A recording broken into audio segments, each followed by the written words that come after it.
Cinema hit తో మంచి ఊపు మీదున్న hero stylish star Allu Arjun ఇప్పుడు అదే ఊపును ఇద్దరమ్మాయిలతో కంటిన్యూ చేయాలనుకుంటున్నాడు.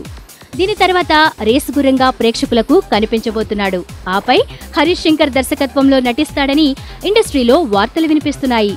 అదే వార్తలను నిజం చేస్తూ దర్శకుడు హరీష్ శంకర్ తాను స్టైలిష్ స్టార్ తో సినిమా చేస్తానని ప్రకటించాడు. ప్రస్తుతం హరీష్ శంకర్ ఎన్టీఆర్ తో ఓ సినిమా చేస్తున్నాడు. ఈ సినిమా షూటింగ్ కూడా శరవేగంగా జరుగుతోంది. దిల్ రాజు ఈ సినిమాను నిర్మిస్తున్నాడు. ఆగస్టు 3వ వారంలో ఈ సినిమా ప్రేక్షకుల ముందుకు రానుంది. ఇది కంప్లీట్ అయ్యాక బన్నీతో సినిమా ఉంటుందట. ఈ సినిమాలో బన్నీతో జతకట్టే హీరోయిన్ ఎవరు, సినిమా ఎప్పుడు ప్రారంభమవుతుందన్న ప్రశ్నలకు సమాధానం కావాలంటే ఇంకొంతకాలం ఆగాల్సిందే.